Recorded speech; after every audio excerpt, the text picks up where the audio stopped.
What do they call you in office? Darth Vader. Darth Vader. Yeah. I have very low respect for Luke Skywalker. Really? Yes. I think Luke was a wuss. So he used to palm me off to his friends to go ahead and get computers for their kids. So I started charging 500 rupees to go ahead and give them a price. 500 rupees in grade 8 at that time. Lord Not Media. Said on the spot. Yep. They're like, okay, can we have your visiting card? So we went out to Kinko's, printed visiting cards, made a website. Founders don't dial us like gamers, they just respawn. Returnable mousepad. Imagine paying salaries with returnable mousepads. 10 years ago, that phone did not exist. It was all feature phones. People walking around with cell phones will be as fuddy-duddy as walking around with feature phones. It'd be like a Black Mirror episode. I'm an addict to pain and suffering. Hey guys, I'm Ishan. I'm the founder, CEO, Chief Orchestrator, class teacher of Kreo. And today I'm with the man, the myth, the legend, Mr. Akshat Rathee, also known as Noddy, also known as Lord Nod, and a couple of other names which you might be interested to tell the audience.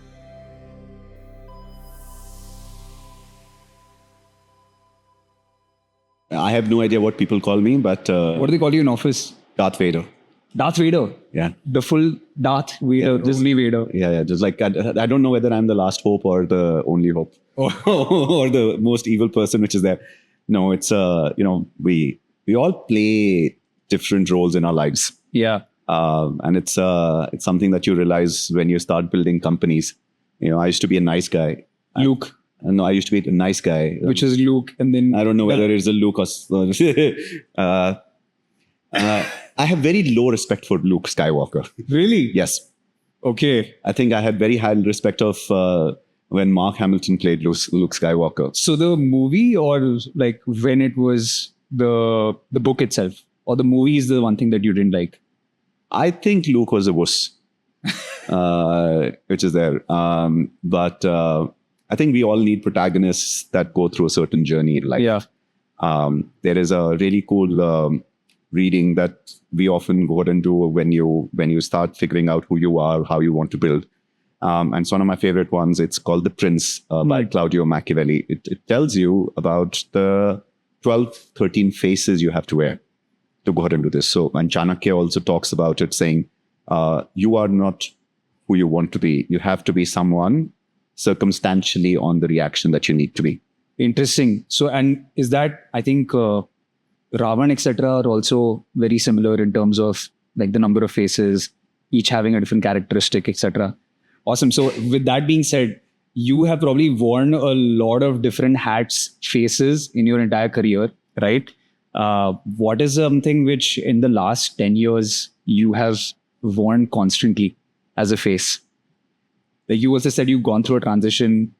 There's one thing. I think the face I end up saying, which is there, is I think I'm an addict to pain and suffering. And I kid you not, which is there. When you become an entrepreneur, right? You do it for what I call vanity reasons. I want money. I want power. I want to find out I can make a difference. All ego answers, right? Like, I want to make a difference. To what? Why do you want to make a difference? I mean, does it really matter? Like, I want to be richer. I want to be a millionaire. I want to go out and have cars. I want to have a house. I want to have whatever, the good life. So like you can sell Nickelback's Rockstar. Like, so you do it for those reasons. But then it becomes boring, right? Either you're successful or you fail. One of the things will happen. And it's all in your head. And you'll realize that the thing that you loved was your ability to beat the pain and suffering you cause for yourself. Right. So you'll find challenges that are impossible to do. Right? And most entrepreneurs will be that. So I've started about 20, 30 companies in my life. Yeah. I've failed enough of them, successful in a lot of them. But my journey of the last 10, 15 years, ever since I built my first company in grade 8, was I like the adrenaline and dopamine effect that comes from beating pain and suffering. But you have to have pain and suffering first. Correct. Yes, I completely concur, because even I face it every day.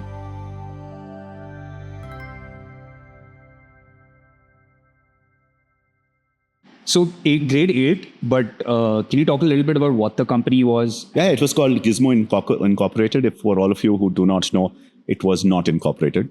It was just a nice, fun thing because it sounded cool and sexy to go ahead and call itself being incorporated. So it was called Gizmo Incorporated. And I used to go ahead and help parents figure out what their best computer for their kids should be. Did you have a computer at that time? My father bought me the first computer in Faridabad. Oh, you were in Faridabad and you got your computer that time. So that was your first exposure to a, like, at least a digital device. No, I mean, you would my have had first digital device was when I got slapped by my father when I think I was 6 and I broke a VCR. And he slapped me. He's like, "You bahut mehenga hai." And my father has never hit me. Like, I think he's only hit me twice in my life, which is there. And he comes from a service background and could afford that, which is there. So I assembled it back. I assembled the whole VCR back. And I had, it was a JVC VCR, I remember. And it still had this bunch of stuff left. Right. And it was still working. It was working? Yes. So is that what drove you to, at least you thought that in grade 8 you can probably... No. It was just that my father didn't kill me. Like, it had, like, the necessity is the mother of all invention. Yeah. I didn't want to disappoint people. So was the fact that you could break more devices a driving factor for starting a business in grade 8? Pain and suffering. Yeah. We all find these callings in life, right? I like to understand how stuff works. Yeah. Not the engineering part. Engineering is nice. Code is nice. But what makes things stick? I remember the first time we spoke and you told me that the way business functions, or the way, at least the art of business building, is what you really like, is what I understood from our conversation the last time. Yep. Something would have been the genesis of that, right? In grade 8 as well. Or was it just that you read a book or something? No. The answer was very simple. It's, again, sounds simple right now. My father bought me the first computer. My father was a cop. Other parents found out that he had bought a computer for his kid. They asked him, "कौन सा computer लिया था इन्होंने?" They said, "मैंने नहीं choose किया था, इसने choose किया था." हाँ. So they're like, so he used to palm me off to his friends to go ahead and get computers for their kids. Okay. And I'm like, I did it the first time, I did it the second time. I was like, this has to be better than this, right? Why am I helping all of these people when they're asking me for my advice? Right. So I started charging 500 rupees to go ahead and give them. 500 rupees in grade 8 at that time. Yeah. That's quite a lot. Yeah, exactly. That's quite a lot. Like, oh my God, now you're going to do reverse mathematics. No, I was looking at it because I remember, I mean, like you, by the way, so I won't call it like my first stint at business. I actually started trading Pokemon cards very early on.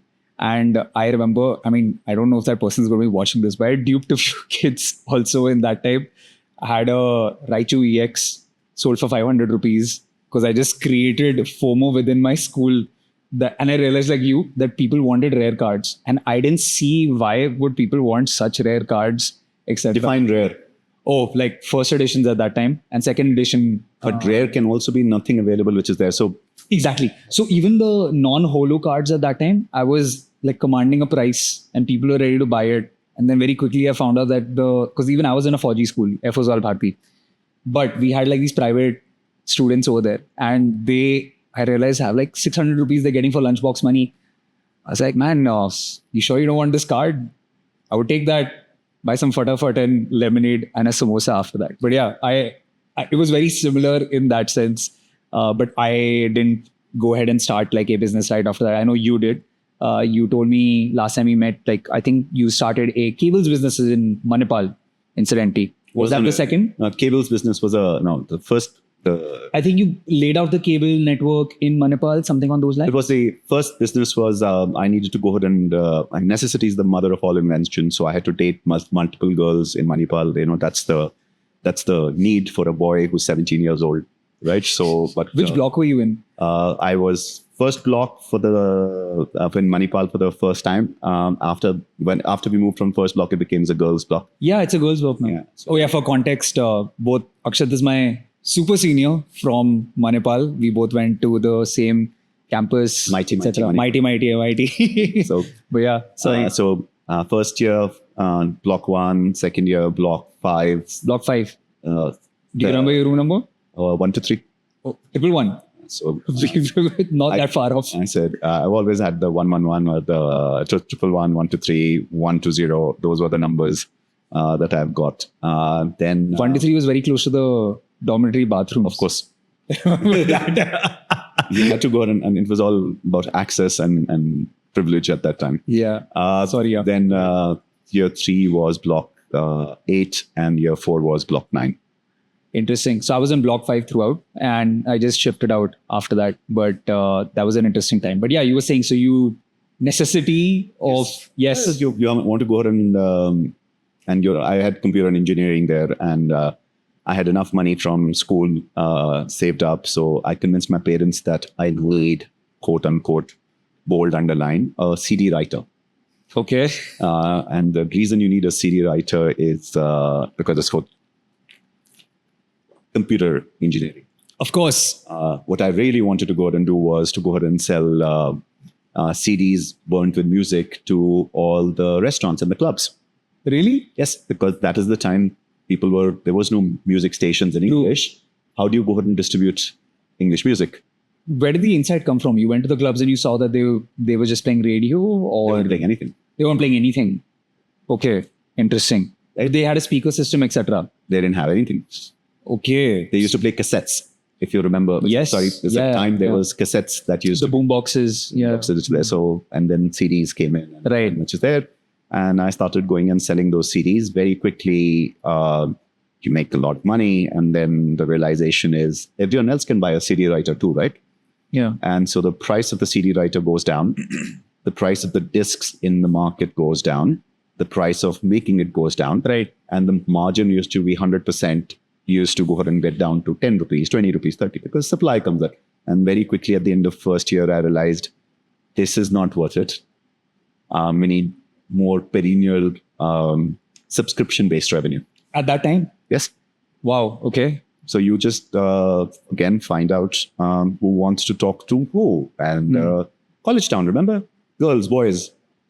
Build a BBS to connect girls' hostels to boys' hostels. Remember, no cell phones. Yes. Interesting. So best way to go ahead and do that is to connect hostels with a LAN cable. You laid those out? Yep. And you want to tell the audience what you did after that? You sold the business, right? Yep. To the college. Yep. Recovered your fee effectively. Well, they wanted to lay cables, so it was a really good time to lay cables. And then you had a subscription-based revenue of about 50 rupees per room that you could charge. How do you convince people to start paying for this at that time? You just sit, play video games, and give it to the neighbor for free. Yeah. The FOMO works really well. Yeah, true. It's called influencer marketing now. It's just really cooler term.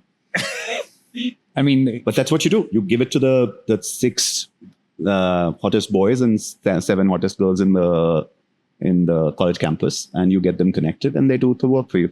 They just talk to everyone else and start selling it. Yeah. Influencer marketing. Just in 20 years ago.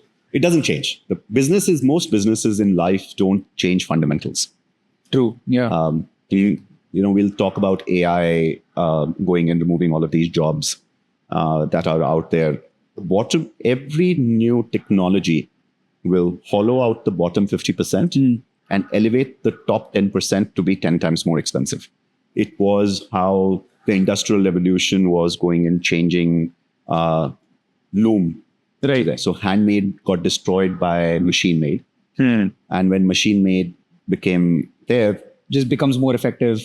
Handmade became more expensive. Yeah. True. Handmade is made the most expensive thing right now. True. So in every generation, technology will hollow out repetitive, commoditized behaviors and elevate art, the really good ones. And that art just becomes like really expensive. 10 times more expensive. So that's a very good point. So all the really expensive clothes that you see nowadays are the hand knit ones, and they hand knit in Italy or woven. Because the biggest commodity is time. True. Yeah. So people will value time from artists. People don't value time from laborers. So you were an artist in college itself, like art of business building. Well, understanding the value of time and art of business building is an art as well. Always. So yeah, most people will pay for this thing called time. Yeah. And people pay for it very differently. When you're young, and the younger you are, you have infinite time. Yeah. So you pay for time by going and standing in lines. If you're a young person, standing in line is a cool thing, right? Easy peasy.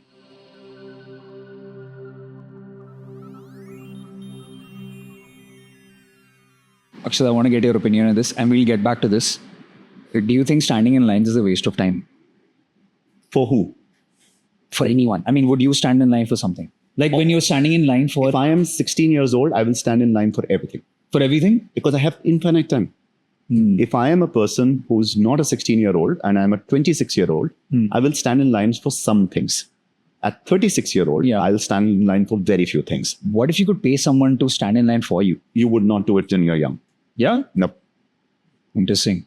The older you are, the lesser you have time, right? It's just maths, how life works. I could tell like when you came in and the 30 things that were already... Right. But we fill the time that we have with, we compress it, right? Everyone says time is more expensive. It is more expensive the older you are, A, because you have lesser of it. True. But B, you've filled more with it. You've discovered who you are, Yeah. right? And when you've discovered you are, the amplification effect for every minute that you are, the older you are, is extremely high. Yeah. That's why you will pay other people for your time. That's why business class works. Why does business class work? It allows you to get from one location to another location, not faster than someone else. Maybe 5 minutes faster because you'll get out of the thing which is there. But you're rested. That means you don't have to pay to waste 8 hours in the night. It gives you comfort at that point itself. You get there fresh. Yes. Correct. Which means you can work during the day. So, I mean, that's a good thing that you segued into. So do you take business class now most of the times or? We are a frugal company. So, and it's completely fine if you do. Yeah. I love going business class. I travel business class as the head of the firm whenever we travel internationally, just so that I don't waste another day in another city. Exactly. But for domestic flights, I don't think Delhi, Bombay deserves business class. True. And I think this is a completely off-topic thing, but a lot of the flights don't generally have the best business class, I think. I've not taken them, I've seen them. Yeah, well, if I can't lie down on a business class bed, which is there, it's not relevant. Now, there is value often for the networking effect that it has. True. Right? So if that's why you're doing it and you need to be in that space, then to me, it's absolutely worth it for your business. You're selling, I don't know, designer kitchens. You're trying to go ahead and be in the fashion industry. You better be sitting there because that's where your customer base is going to be. And you want to be... But I think effectiveness versus perception are different activities you want to talk about. Yeah, I think perception should not be the main factor for going in business class. It's more of like it being actually effective. If you're a movie star and if you're an influencer, you better be traveling business class. But that's part of the perception. The persona you need to go ahead. Although you could be perceived as a very nice person if you're traveling economic class also. I mean, it gets covered in PR saying, but what a humble person. What a humble person. Only when you have arrived. True. Because you could just be doing it like that. Okay, awesome. So we were talking about at least your college life and everything. So what is your first exposure to quote unquote gaming? Was it in college before that? Much. I think because you had a PC before. No, Super Mario, Nintendo SNES. Really? First game I ever finished. Yeah. Yeah? And then speed run through it. Yeah. Which game were you properly addicted to after that? I mean, what got you into? I mean, for me also like gaming. I played Dave. So I like the fact that you could complete games. Right. Oh, you like those? Okay. Yeah. But again, pain and suffering. And I come from a generation in India where electricity used to go. Yeah. That means you had to finish the game before the light went. Oh man, the number of times I've lost out on saving a game. And you can save games, right? There was no inverter at that time. There is no nothing, right? So if you don't finish it, it's finished. Yeah. But I mean, the times also when save games were there, autosave not being an option, having limited saves and not being able to save on time, I used to hate those. Yeah. But what got you like properly hooked to it? And I mean, we lead up to NODWIN as well and what you're doing. Well, I think I always loved the fact that I could go and play video games. You become any activity, any social activity you do on repetitive loops becomes competitive. Right. You always been competitive? Or? I think humanity is fundamentally a competitive thing. There is no one who's not competitive. My grandma, who used to, God bless her soul, who used to go out and play Bejeweled Right. and Candy Crush. Was very competitive. Yes, because any social activity that you repeat multiple times will either become competitive with self, high score, Right. or with others, public high scores, or competitive in terms of real-time competitive. It doesn't matter, because when you're good at something, you want to show that you're there. Singing. Is singing competitive? Of course it is. I mean, you can make with that logic, obviously, like acting, singing, all can be competitive, right? Yeah. If you ask a good actor, what makes you better than someone else? They'll tell you, Riyaz or something. Like, there has to be something in you that makes you better than someone else. True. Right? And better doesn't mean that it's richer or it's just different. Who are you as an identity comes out of Riyaz. But this competitiveness came out of like gaming itself, or what do you think like brought it out? Like for me, it was sports very early on. My dad threw me off a 5-meter board. That was in the Navy. So he's like, "Yaar, bete ko तैरना तो सीखना होगा jaldi." So I started cycling in LKG. I jumped off a 5-meter board in UKG, and I remember like at the 5-meter board and I'm just like, "Dad, no, I can't do this." He's like, "Just jump, yaar. What are you doing?" And that really brought it out. After that, I'm like, "Dude, I can do anything. I can really do anything." I think so. What is it for you? I think it's all our journeys which is there, right? I changed a lot of schools because of my dad being the honest cop. So lots of school changes happened. When those school changes happen, you learn to make friends fast. So you need a hook, right? So it's like that you end up being the elevator pitch of making new friends every month or 2 months or 6 months, right? How do you make new friends? You have to be something you're good in, right? Some activity. Right? Correct. You can be great at sports. You can be great at singing. You can go ahead and be great at basketball, whatever. I was great at video games. Nice. It's also helped. So I found my gang around gaming. I saw that StarCraft you got early on. I was good at StarCraft. You're a Zerg. No, I was a Protoss. Oh, okay. My co-founder was Terran. Zerg. Okay. And we met online on a forum board called Team Liquid. Yeah, I heard.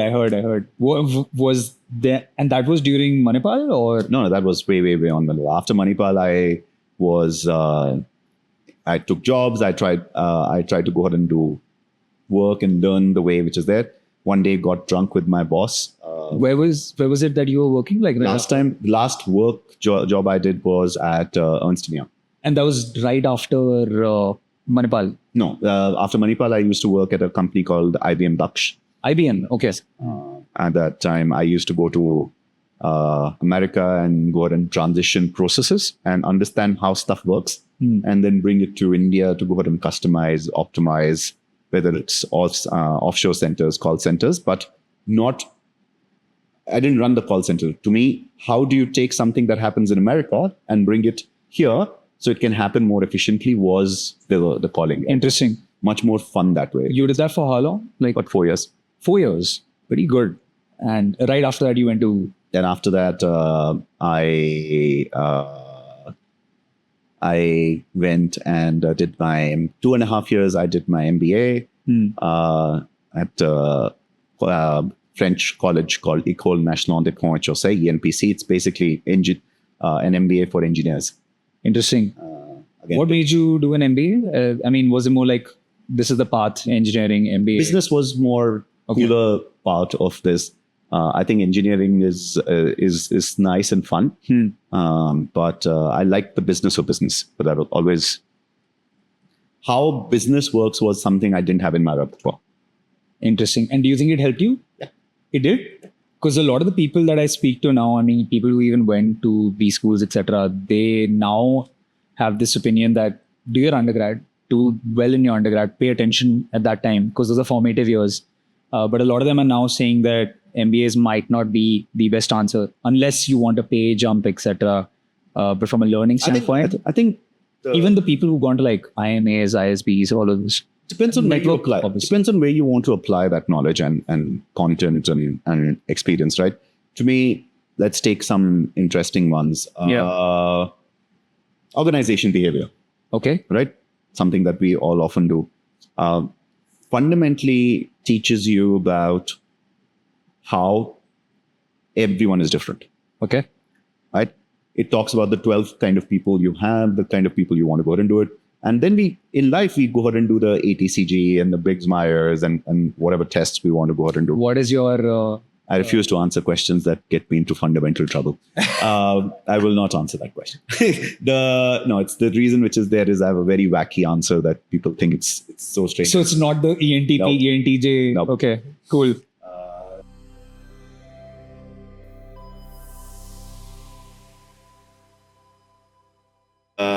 Anyway, sorry, go ahead. So the answer there is you understand how to motivate different kind of people. And you learned that at B school? Yep. You feel? And those concepts you're able to apply today as well? Interesting. Okay. But most of the problem which we have is a lot of times in our lives, the difference between theory and the applicability of theory to reality is sounds such a mouthful, but we don't learn how to apply things.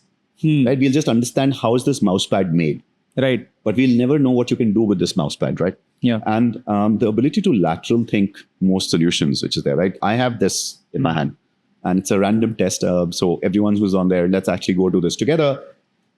Think of 20 things that you can go ahead and do this with this in 1 minute, except drink Red Bull from it. Right? 20 things. And you can pause this video, take your time, just write it down. Beyond 5 items, you'll start getting a little difficult. Beyond 10, it'll become really difficult to go ahead and do. But as an example, I can hit people with it. I can roll with it. I can draw with it. Yeah. I can actually go ahead and make it a percussion instrument. I can go ahead and try and go ahead and make it a telescope. I can hollow it out and go ahead and make stuff with it. The I sounds- can kill people for it. Yeah. I can actually go cut people with it. So it doesn't matter what you want to go ahead and do. The answer is, can you think of things to do with Can make a things? cocktail with it. Remember, you can't drink Red Bull from it. The ability to go ahead and see what you learn and then apply it to some practical influence is the ability to go and think how the tools and the language of the world can be useful to you. In logistics design, it just talks about efficiency, right? How can you go ahead and land 30 things to go ahead and do this? And there are games like Factorio. Yeah. Like I love Factorio just because of that, because I understood that this is the pursuit of efficiency is Factorio. Every manufacturing startup, etc., the people over there, product managers, etc., they know about Factorio and they play it over there, right? So That's supply chain, and it teaches you everything. efficiency. Efficiency. Efficiency, yeah. It's a pursuit for efficiency. If you go ahead and do everything from Porter's 5 forces, those are ones that you would eventually sit down and go ahead and say, why is pricing important? Why is product important? Why is placement? You need to get into their now jargon, but eventually you need to understand, like, if I'm going to build a product, who am I building this for? Why am I building this, which is there? What need am I serving? Correct. Knowing the user really well. So those are the parts, right? And And you think, like, at least in B school, like, this is something which they'll teach you, they'll tell you what it is. and it's on you to at least apply it. Right. And that's why I actually like people. Like, I actually love people who go. I was benefited by going to B school because I had done 2 or 3 startups by the time I got to B school. Right. So I had seen these problems I had faced in my life. And then when I learned about it, I was like, aha, that's what I can go ahead and do with this. This is how I can solve this problem. And you joined EY right after that, like, at least. Okay, got it. And EY, how long were you there? What were you doing there? And Started off in the risk and business solutions division, basically process optimizations, business process reengineering, reviews of systems to go ahead and see how does stuff work and how can you make it better. was it useful? You feel that experience?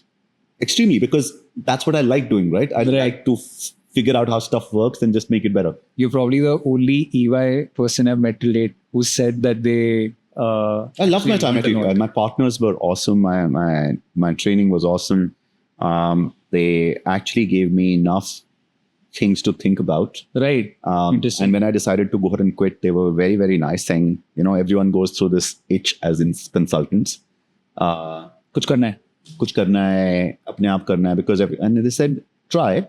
I'd made in 3 months more than I made in a year at EY. Really? They were very happy. I think I've had some of my best mentorship and friends at At EY.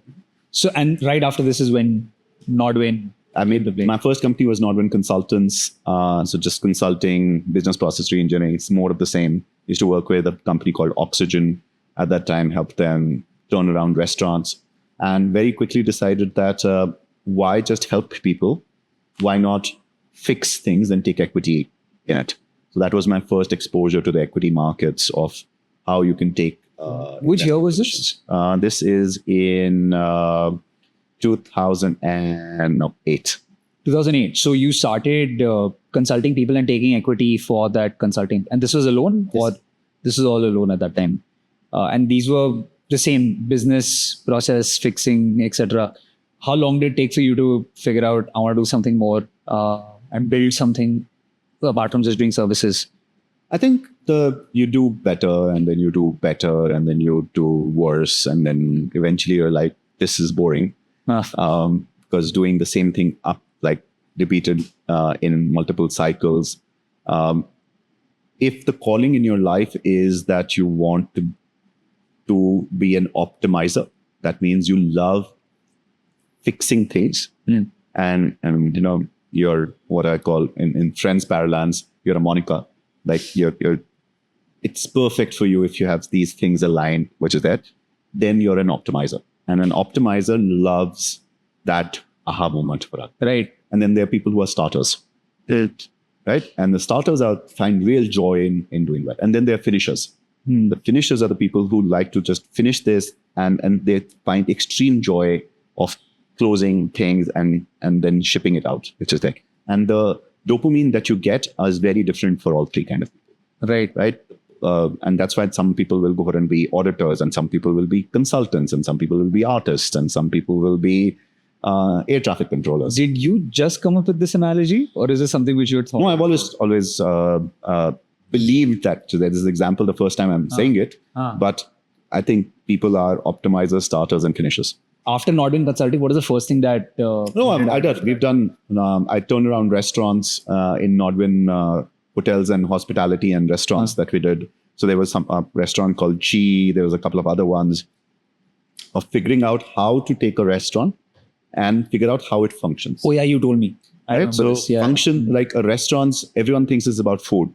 Restaurants needs food to be hygiene, right? You better have great food. A restaurant's about inventory turnover cycles. If you don't understand that, you will always fail, right? The business of restaurants is inventory turnover cycles. The cost of pasta and the cost of rice and the cost of pizza and the cost of a burger is exactly the same. And are you a food guy? I'm absolutely a food guy. Really? I love food. Okay. What burger do you recommend in Gurgaon? Yeah, where we are right now. You should definitely try out the Sackley's burger. It's a really solid one. I mean, we'll touch upon food because I'm a big foodie as well, like a massive one. Yeah, because it's just about, again, identity. I can't believe last time we met, the only thing we had was cold coffee. Cold coffee and a hot coffee. Should have ordered more at that time. We'll order more this time. Yeah. But yeah, sorry, you were going ahead. So restaurant consulting, you went into... Earth 100 was one of my ventures, which does clean fuel and green energy. You started that time? Yeah, I started that. That was very successful. What was the genesis of that? I honestly believe that fossil fuels are a bad idea. Okay. We should have more sustainable fuels for the future. But did you have experience in it? Yeah. Or how? I understand how fossil fuels work. I understand how clean energy works. I understand Interesting. how to go ahead and make that business work. The problem of clean energy is a very deep one. Is the subsidies that are currently available and the taxes that are currently available on fossil fuels versus clean fuels, it's huge disparity. So clean energy does not, clean fuels don't work for oil less than $90 a barrel. Interesting. Okay. Anything less than $90 a barrel, clean energy will not work. Are you still working on this as a problem statement right now? I love that. It's a huge problem statement. Of course it is. Yeah. Our tagline to that was, you don't inherit the planet from your parents. You borrow it from your children. Because that's what it is, right? Like this is a finite, over the lifetime of planet Earth, you fundamentally Americans use credit cards to go ahead and borrow what's from the future. We use the credit cards called Planet Earth to borrow it from our children. Okay, interesting. After this was NODWIN. So NODWIN kept on doing well, right? NODWIN consultants keep on doing, take equity, go Yeah. and try something. So me and my co-founder then at that time met online playing StarCraft. Yeah. On Team Liquid. And one of the cool things which we did was we didn't start a gaming company. We actually started an egg company called Andas. Like egg distribution? Egg Farming. carts. No, egg carts. Just egg carts. Well, India doesn't have a hot dog moment. Right? Hot dog is a very simple street food that you can go to America for a certain amount of money, $1, $2, you can go ahead and have a hot dog, which is clean, hygienic, very easy to have, gets made in about 30 seconds and it has fairly simple carts Yeah. you can go ahead and do. It's street food that you can go ahead and do. So that's why can't you have that for India? What's the Indian street food? You mean like chaat? No, Oh, no. it takes too long to make, right? And Okay. it's there. So we basically said eggs. Eggs can be India's. As a pushcart. Yep. As a pushcart solution. Yep.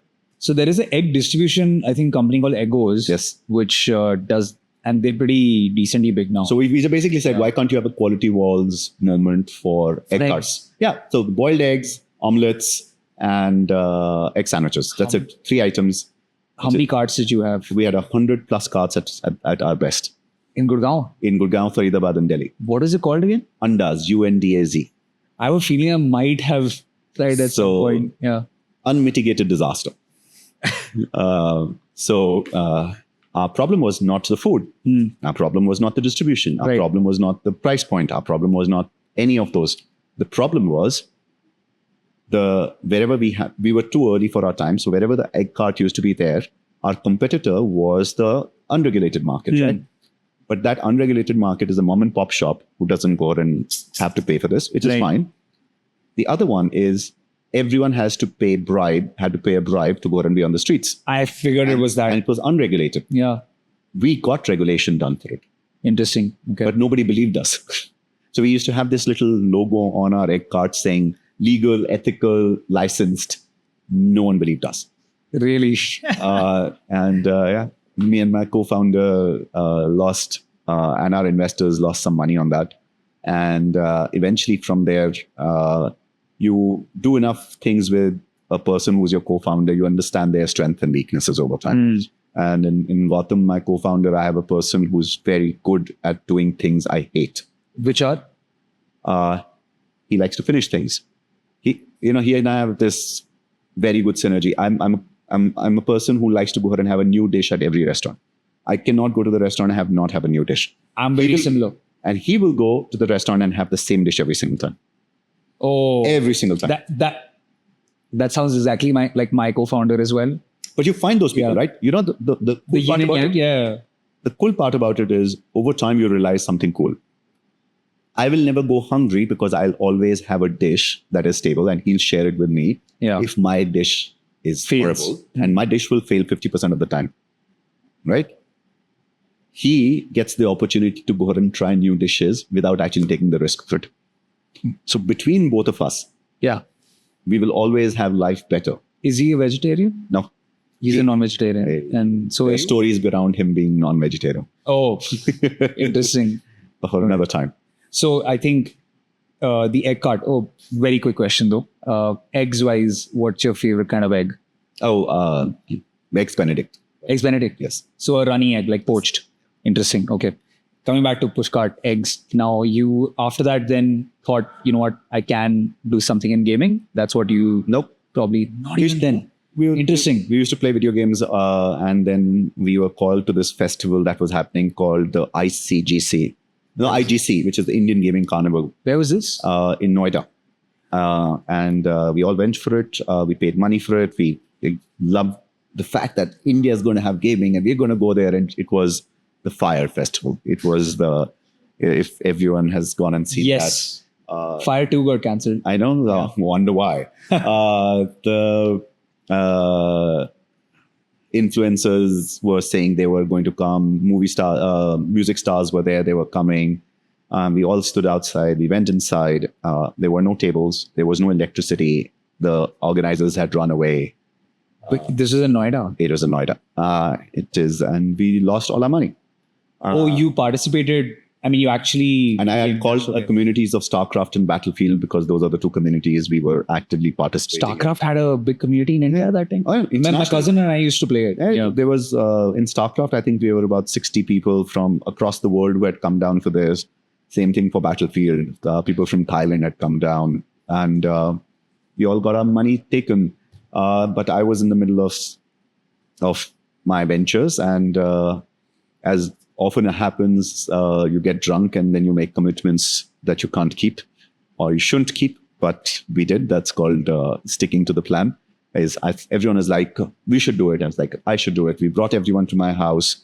We hooked up a LAN. We had the whole tournament. It's still, the video is still online. It's called Not IGC, NIGC. And wow, we just had a great time. What year was this? 2010. Interesting. I think right around that time as well. Before that, I actually participated in my first gaming tournament close to 2007 or 6. I played competitive Age of Mythology. Of course. I don't know if you remember AOM. So I used to play competitive Age of Mythology, which is from StarCraft, go there. And I remember having a very similar experience, which is there was no one. I mean, they said that these many influencers, etc., are going to come. Nothing really happened. And I don't remember where it was.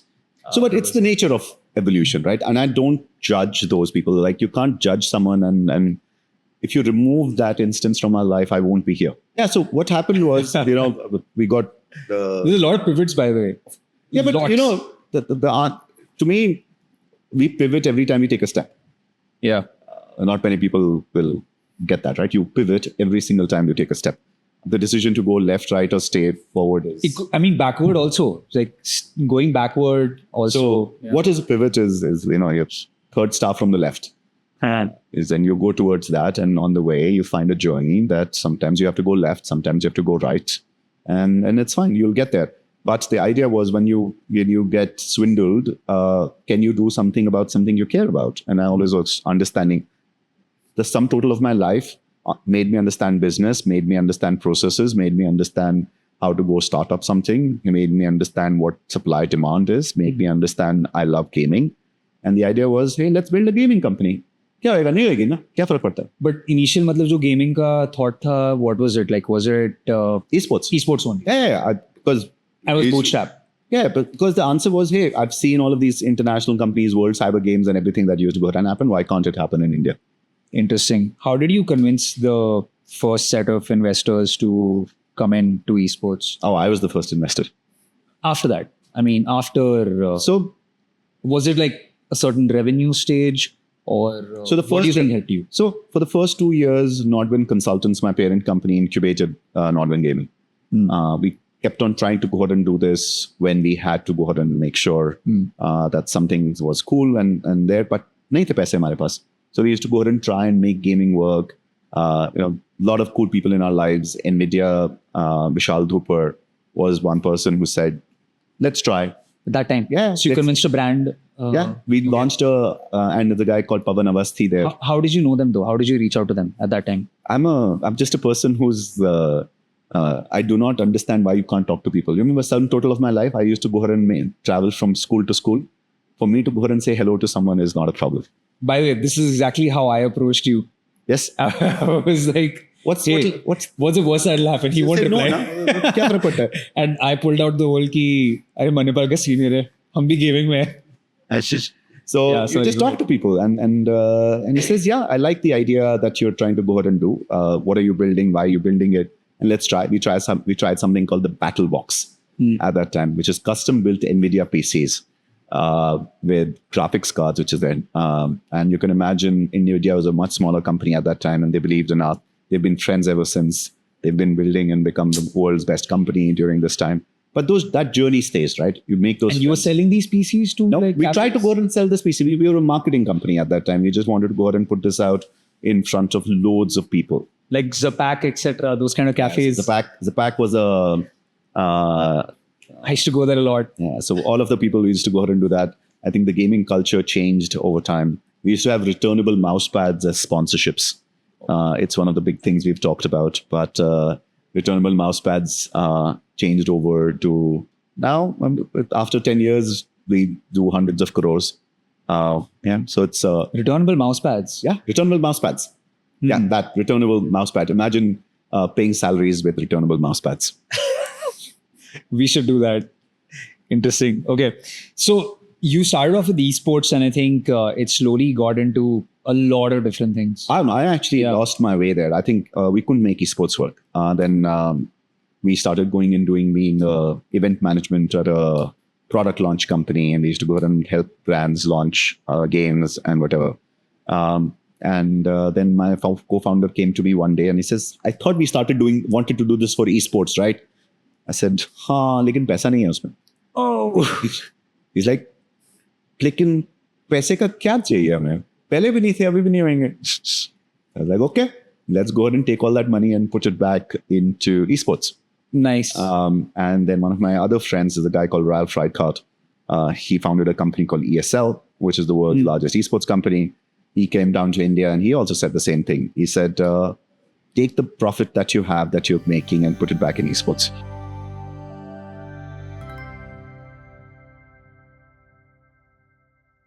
How did you meet Ralph? I met Ralph Reichardt through going and bugging him and trying to go ahead and meet him at every esports event in the world. I used to go ahead and visit the ones that he had. That he was at. Yeah. So you actively pursued Yeah. So I had blonde hair at one time. Again, those videos, the internet never forgives you and forgets you. By blonde, do you mean blonde? You colored your hair blonde? Yes. I had blonde hair. That should be the thumbnail. I used to go ahead and be a caster. And I used to be from casters, I became from a StarCraft caster. You're a StarCraft caster. Yeah, nice. Because once you become too old, your fingers don't move fast enough. So you become, like all great cricketers, you become commentators. Nice. But I understood about the business of gaming. So we used to go to all the big gaming conferences at that time. E3 used to be there. And he landed up at E3, me and my co-founder Gautam. And we were like, do you want business from here? We want, because India ke andar to returnable mousepad mil rahe hain mujhe. Right? So we need to go to someone senior. It's kabhi boss hoega koi. So we said, let's go to the Mecca of gaming, which is E3. We land up there and there's lines of people are going inside and they stop us. You can't go inside. We're like, but we want to go inside. They're like, yeah, but you need a pass. And it's like, okay, we'll buy a pass. No, you can't get a pass. You have to be invited for this. Like, are you from a publisher? Are you a developer? Do you have a booth? You're an exhibitor. You have the industry. And over there, I saw something called media passes. And I was like, no, we are from the media. They're like, okay, which media are you from? I used to be a good gamer. I used to play StarCraft. Before StarCraft, I used to play a game called Red Alert. In that, yes, I used to be a fairly good Nod player. And in my college, I was given called Lord Nod, which is there. So I was like, Lord Nod Media. Said on the spot. Yep. They're like, okay, can we have your visiting card? I was like, oh, that's in our bag with our camera. It's like, okay. So we went out to Kinko's, printed visiting cards, Lord Nod Media, made a website, and then needed a camera. Remember, we are from media, right? Yeah. We don't have the money. So in the US, you can return stuff that you buy. That's what I was going to say. Went to Target, bought a camera, bought a laptop, went in line, and we were Lord Nod Media. Nice. And then people actually gave us interviews because there was no one from India doing this. Videos still on the internet. And of you going in. Which year was this now? 10, 11, 12. Okay, got it. And then people were like, this interview is fairly good. Yeah? This makes sense. Let's talk to someone from India. You're strange creatures that you're a gaming company from India. Nobody does gaming in India because nobody cares about India. And the question was why? Right. So why do you think people didn't care about India? You mean at that time? Yep. I don't know, maybe because they would look at probably device sales being slightly lower. Why won't India do device sales? And remember, there is no mobile gaming right now. Yeah, and I think just propensity to pay like for that time, So people don't have pay because they couldn't pay. There was, or there might be like a lack of, I would say, awareness to a certain extent also. so that's where you Maybe- run the cycle, yeah. which is there. Eventually, you find out publishers couldn't collect money from India. Okay. How do you, if you're a person in Bombay, how do you give a person money who's in Los Angeles? Got it. So this is more of a actual financial. How do you move money? How do you move rupees to dollars to so Here, things used to move on discs, right? right? So you had importers and clearing and that happened. So that's one layer. The other one was, but because there was not enough demand, the distributor didn't have enough margin to go ahead and spend money on marketing. Right. So without marketing, there is no marketing budgets to go ahead and do. That's why returnable mousepads. The person who's giving me returnable mousepads wasn't evil. They just didn't have the marketing budgets to support me. So you eventually have to go to marketing people to get marketing budgets, right? You don't go to distributors to get marketing budgets. Distributors have 2-3% margin on every box they move. So what is the first game that you started distributing, or the company that you helped distribute? Valve. Interesting. And how do the economics of that work? Like early on? We started helping them working with Counter-Strike and Dota 2 to go ahead and make those bigger in India. But we had a server problem because there were no servers. So then we went to a company called MTS and convinced them that they should put servers in India. And we launched our first server program called Game God at that. And you earn money on. Just being the agency behind all of this. So it's a commission or a. We don't have nothing else. We just ideas and creativity and lots of chutzpah and the ability to get it done and mix people and carry people together to go ahead and make sure I'm stitching alliances. Got it. And that's how we used to make our money. And using this, when we started working with Valve, we started working with ESL. And then I gave Ralph Reichart 24% of my company for $1 on a napkin. I was sitting on the floor of Gamescom. Interesting. Wow. Okay. But best decision I ever made. Yeah? Yep, absolutely. Is he actively involved in the company? Yeah, he's still my friend. He's one of my closest friends. Yeah, he's still a board member of NODWIN. Interesting. And now he runs a very simple thing called the Esports World Cup. Oh, got it. No, that's also pretty big. So yeah. Okay, so I think now that we've touched upon you reaching NODWIN and where it is right now, and NODWIN's doing like a lot of things, it's very hard to describe it because of everything that goes on. It's actually very simple. Okay. Very, very simple. How would you describe it? There's one thing which is your revenue streams are quite a few at this point. But as a company, how would you? NODWIN's only currency is timeshare of mindshare. Okay. We do not think everything that you touch of NODWIN appears to be from different parts, but it's all from one central place, which is timeshare of mindshare of global you. Okay. So would you say that you're trying to, your real competitors are like Netflix, etc. then? My real competitors are sleep. Sleep. Okay. Right? Like, think about it, which is there. There's an 8 hours a day you're in college, 8 hours a day you're sleeping, and then you're dedicating 8 hours to me. And in that, you have to go out and meet friends, you have to go out, you have to eat food, you have to go enjoy, which is there, right? That's the 8 plus 8 plus 8 part. But I think, Akshat, I don't know if you agree. I was reading about this also. I think the Asahi CEO recently said that the thing that's affecting their sales right now, Asahi the beer, I'm not sure if it's Asahi or it's one of the Japanese guys, so I'm not sure.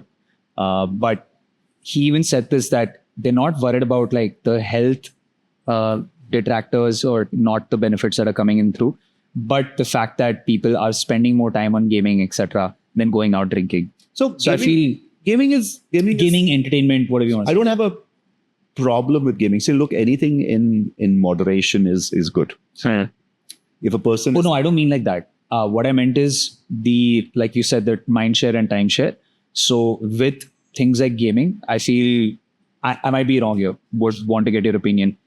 It's taking away market share or like timeshare from like OTT platforms. It is. No, but so entertainment the amount of entertainment the amount of screen time / entertainment which we have in our days is approximately 4 to 5 hours. Yeah.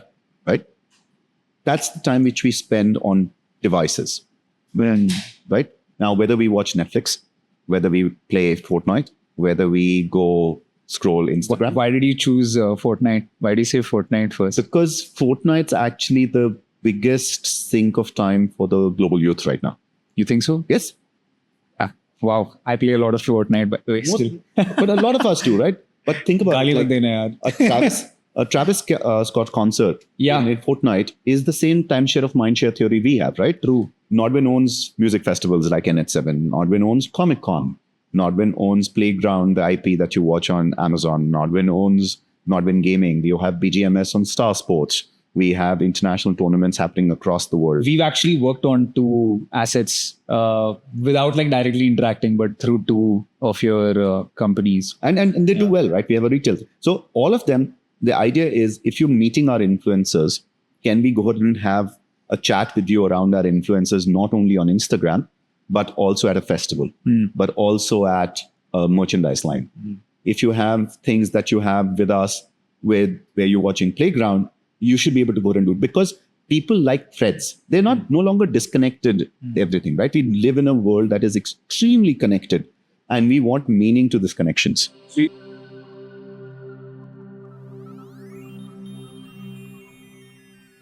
So you feel like at least, this is more from a business. There's one thing which is the cultural standpoint, which is ensuring that you're feeding in the right info at the right place, etc. But with each of these entities that you acquired, I'm guessing you're increasing. Your thought is like, let me increase the ARPU for every user, because with them watching something while gaming, then watching a show, Playground, then going to a fest, which is NH7. All of these are interconnected, like you're saying. So most of humanity, we live in a 3D world, but we unfortunately think 2D. Okay. Right? So we think one variable or 2 variables. The way to think about this is actually NODWIN likes to go ahead and build formats. It doesn't matter what that format is. NODWIN, which is IPs, often it's there. NODWIN likes to build geographies. And NODWIN likes to build revenue streams. Right. So X into Y into Z is what we go for. Right? And to us, it doesn't matter what is moving where. In a perfect world, X is increasing, Y is increasing, Z is increasing. But it's okay for one of them to be increasing also. So it doesn't actually matter to us what is working and what is not working as long as X into Y into Z is working. Okay. Right? So as long as we have more and more formats that have multiple revenue streams and in multiple geographies where global youth are, we will always be there. Right? Interesting. So to us, an influencer in Nigeria, an esports tournament in Uzbekistan, and music festival in Indonesia are as important or as different. It's fun. Interesting. So, and this is the entire thought process, I think, behind NH7 as well, when you were doing it. And so essentially, like the way I look at it is you're a very large roll-up player / PE, which is acquiring these smaller entities and then making it more process efficient. I might be wrong. I might be butchering it. No, but that's fine. I think, there's whenever you do a lot of mergers and acquisitions, the natural propensity is to think of yourself as a PE player. Yeah. Most PE players will not build synergy within the groups. I think we are closer. We would prefer to be closer to Disney as the way Disney was designed. Disney acquired Marvel, Disney acquired Pixar, Disney, you acquire those. And sometimes it works over time, sometimes it doesn't. So, but the ability to go ahead and have Disney parks as a place where you can go ahead and meet Disney characters, where Disney characters then come alive on Disney movies. Right. And then you can have Disney merch to go ahead and do that, is all interconnected. To us, if you build great IPs, then you just need to let them breathe on multitude of vectors that allow you to go ahead and... Got it. So at least right now, we can quickly touch upon it. Like from a M&A standpoint, the X into Y into Z, I get it, but is it restrictive to only digital assets? Because I've seen you acquire agencies, etc. as well. And that falls into an enabling, which might not be X into Y into Z. It might be an enabler for that.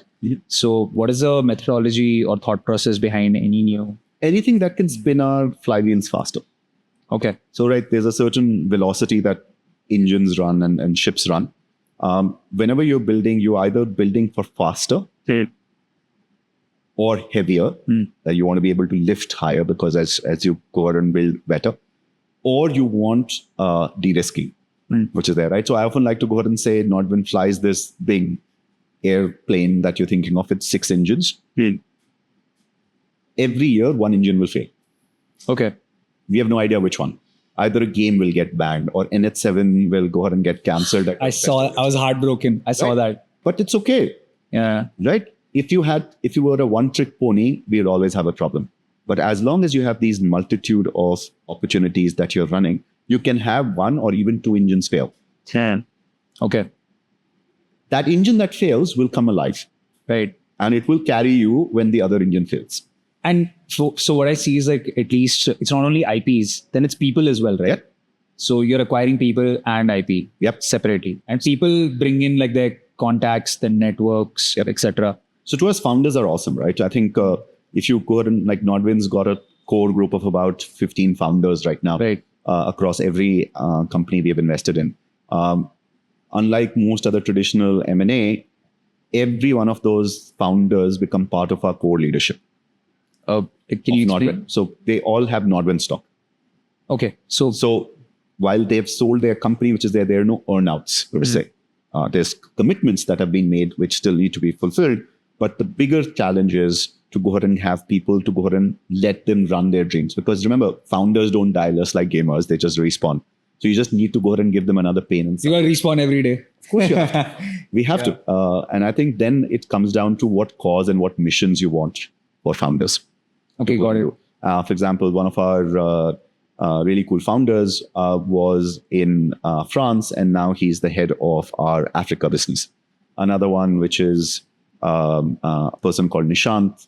He was the founder of AFK Gaming. And as part of AFK Gaming's acquisition, he's now part of the founder's office. And he's figuring out our entire digital strategy. And he's building new festivals like a space festival or something with us. Yeah, we spoke briefly on that. Yeah. So I think you just need to enable the people around you to go ahead and be awesome.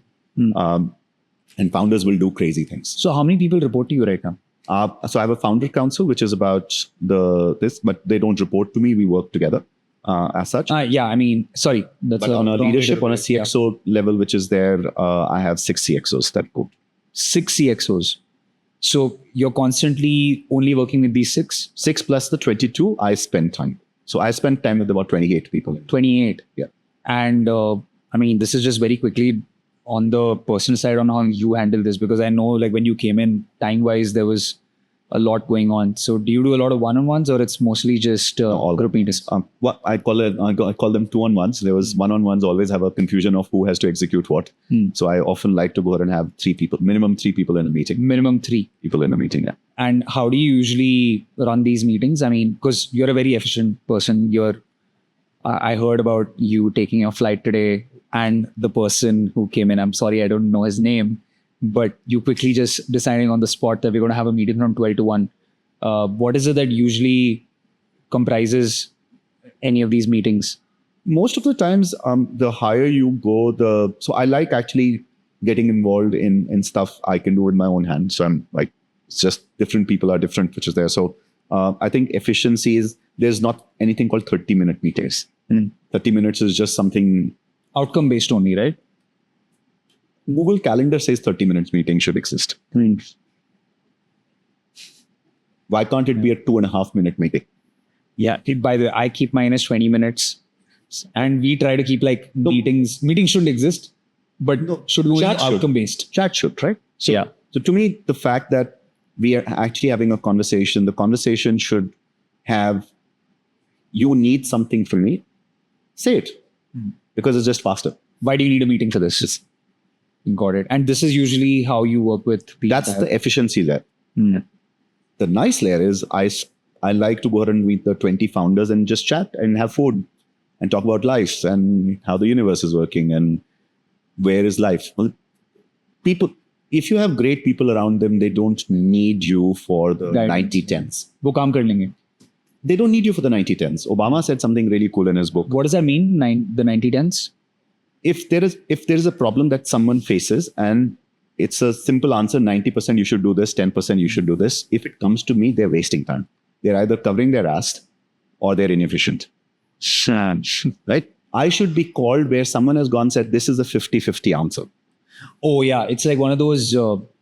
Jeff Bezos says this, right? Like he would keep a meeting if there would be one door decisions, which is if you That's just a waste of time. yeah, and if there are two door decisions and like once you can take one of the doors, you can still come back, take the other one. One door is you've taken it and now there's no looking back. Only those is when the entire team is involved. There's a lot more thinking to do. Yep. So to me, the answer is if you can't figure it out, then you come to me. So are you very, I mean, as a working style, are you super approachable within the team? So the most, like say junior most person can come to you, talk to you. Is that how you function? And do you also believe in like just going directly to them and talking to them? They don't talk to me. That's the other problem, which is it. But I am absolutely approachable. But I would love if someone comes with, hey, I'd love to talk about this. I'd love to talk about, I have an idea, which is that. Hi, the weather is hot outside. It's hot outside.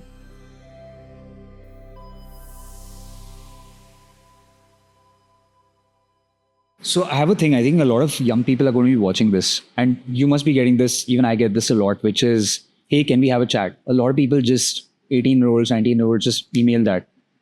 Hey, can we have a call without giving an agenda or something? How do you tell these kids? I ask them, why do you need to have a chat? Yeah. What do you tell them, like how to approach a lot of them? Because I know they're doing it with a lot of different people. Have a Blink. There is a really cool book called Blink, and it's actually a very short book to read. What's it called? Blink, B-L-I-N-K. Put that. Malcolm Gladwell. You should read that, which basically says you have between 2.5 to 3 seconds to make the only impression you will ever have. 3 seconds. Okay. Yes. Interesting. And it doesn't matter whether you're in physical or you're in an email or you're on a WhatsApp. So think that you can actually impress this person in 3 seconds. Yeah. So, and it's the Twitter answer, right? Like, if you've written to me for the first time, you're saying hello to me for the first time. You need to make it interesting enough for me. If you are just going to say, I need your time, then you're scourging off me, right? And I have no, which is there. And I don't owe anyone anything in life. Yeah. And neither do they owe anything to me. But if you want something, tell me why I should go do this. So if someone says, look, I need your help. I have this idea. I want you to go ahead and help me figure out criticism for it.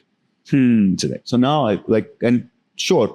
And it'll be interesting for you to go ahead and figure out the criticism for it, because you would have potentially made my life better, and that's good karma.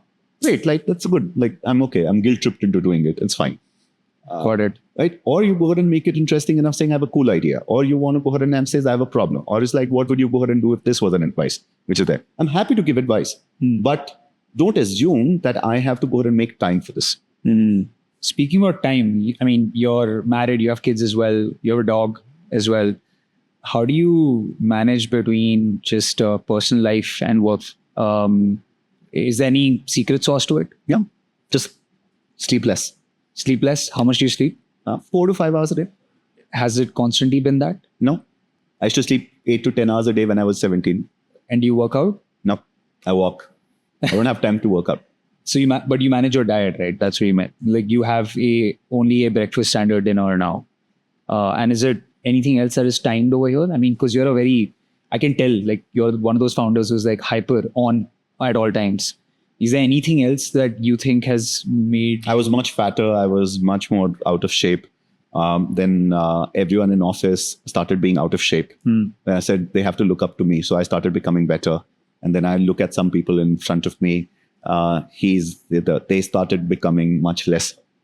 So 27-year-olds in my office was a look at me to go ahead and say I'm not being a good role model. So what's the average age though in the office? I think it was 26 or 27. Okay, got it. And at least with respect to just gaming itself right now, do you still participate in anything? Do you still play? No, I still play. I still play between 10 and 20 hours of games a week. What are you playing right now? I try to go ahead and not play more than 4 hours of a game. Okay. Anything? So just new games. And anything interesting from NODWIN's perspective with respect to game development, etc. I think Indian games are doing phenomenally well. I think it started off as an indie journey. Very recently, we had something called the Indie Game Utsav. Yes. That was done at Comic-Con. I think it did phenomenally. Not many people will know that there's over 100 great games in India right now. 123 that were recently at the Steam, only on PC, which is there. There's many, many more on mobile. So Indian gaming is having a play. Yeah. Yeah. Anything that you're most excited about in this current space? I think Raji's built a really good game. I think he'll go ahead and build a second game soon. Soon is always soon. I think Amish Tripathi and the guys at and Amitabh Bachchan and everyone are going and building a really nice Age of Bharat. Yeah. That's going to be a really interesting one. I think in the next 5 years we'll have a Black Myth Wukong. Did you see the Varun Maiya, Rohan Maiya's trailer? How did you find that? Very nice. I think India's doing well. I think we'll go ahead and build great indie games, which will lead to AA games, which will lead to AAA wings. Got it. And anything in the past out of all of this which you found pure joy to build and would continue doing? Well, every single one. Every single thing which you did. I would not be here without the failures of my life.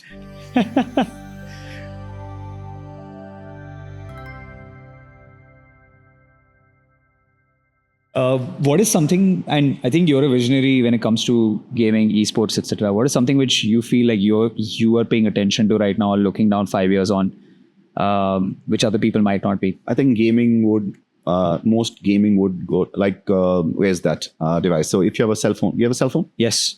That will not exist in 10 years' time. Okay. Maybe in 5 to 6, that will be gone. What do you mean? 10 years ago, that phone did not exist. It was all feature phones. Think about it, right? We had 2025, 2015, 2010, 2000, there was no cell phones. 2010, there were feature phones. Right. 2020, we've had smartphones. 2030, 31, this is where we will have all our devices. Yeah, I think there's been quite a few wearables now also. I don't know if you've seen... Another 10 years? Yeah, Neo Sapien. Everything from Ray-Ban Metas to XR to even Google Glass that didn't work out and everything else. In the future... Limitless. That's the other pendant. So you will not have cell phones. You will not have cell phones. People walking around with cell phones will be as fuddy-duddy as people walking around with feature phones. It'd be like a Black Mirror episode. We will get to Black Mirror. See, like we laugh about this, whether Star Wars, Star Trek, Black Mirror, Love, Death, Robots, whatever you want to go ahead and watch. Most of those are manifestations of where we are to where we can be. As such. Got it. What are you watching nowadays? So I mean, since you mentioned, we just finished the Love, Death, Robots. That you finished it. Yeah. How was it? Very nice. I've been wanting to watch it. I think this weekend. Watch it. It's very nice. Yeah. Did you watch the latest Black Mirror as well? Yes. And Severance is another one which I watch. Silos next season. I like sci-fi. Expanse has been one of our favorite ones to go and watch. So any other guilty pleasures apart from food? Besides food, family, video games, and sci-fi? No, I don't have the time. I can tell. Do you have a specific ritual when it comes to working in a day? Any process? So no, look, I love to go out and spend time with my family in the evenings. After that, I play video games, and my solitude is either on planes, where I love to go out and either watch something or create something. I like building my own, playing with my own LLMs and agents. You are right now? Of course. Agentic models are a thing. Love to go out and. What are you using right now? Everything, and you can go out and so I have a repository on Hugging Face that you can go ahead and search. Really? So so I like creating and building out of that. To me, that solitude is to think about what you want to build and where you want to go ahead and build. And as the master and commander, at least of my own soul, is which direction do I want to go? Have you tried at least imparting a lot of this? Yeah, we do workshops. I do office workshops where we go ahead and sit down and jam and do crazy things, build Raspberry Pis, NASs to there. So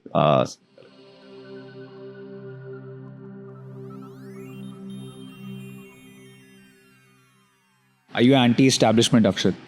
I don't think anti-establishment. I am an establishment. I can't be anti myself. Yeah. But I am anti rituals that don't make sense.